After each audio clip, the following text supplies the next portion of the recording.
People being impulsive, reactive, not taking a second to think.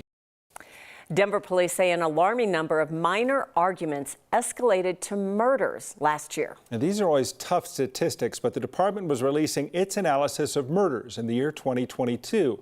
Overall, homicides were lower in the city, 96 in 2021. It dropped to 88 last year. 9 News crime and justice reporter Matt Jablow sat down today with Denver's police chief to take a look at the numbers. An apartment complex on Dunkirk Street in northeast Denver was the scene of a deeply disturbing crime last April. 3 people, including a 65-year-old woman and a 4-year-old boy, all shot to death. Police arrested a suspect a few weeks later and said he was the nephew of one of the victims. We did see an increase in family violence. Denver Police Commander Matt Clark leads the department's homicide unit.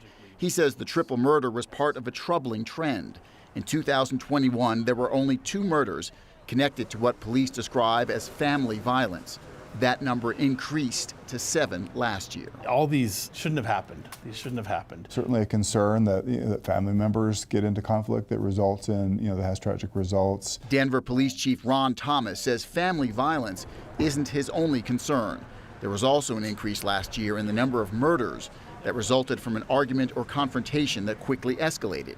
Nearly 30%, or 25 of the city's 88 homicides in 2022, fit into that category. Their ability to resolve conflict in a peaceful manner has eroded. Something that was relatively minor and could have been de-escalated or people could have walked away from, it turns into a murder and has a tremendous impact on multiple families, multiple people's lives. We're seeing guns being used more and more in crimes. I think we're also seeing that we're seeing younger and younger offenders. One positive note is that the total number of homicides in Denver dropped from 96 in 2021 to 88 last year, though Chief Thomas says he is by no means satisfied. Pleased to see that it's going down, but 88 homicides is still far too much. Troubling that it's that high.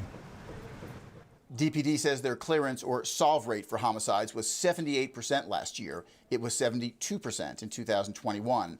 Typically, the national average is right around 50%. Kim and Tom? You can get lost in the numbers, but these are real lives that are all changing so fast, both of the victims as well as those people who commit these crimes. I think the headline is that the homicide number dropped from 96 to 88 last year, but as Chief Thomas said, that is way too high and far higher than it has been in Denver historically. Yeah. Okay, thank you, Matt.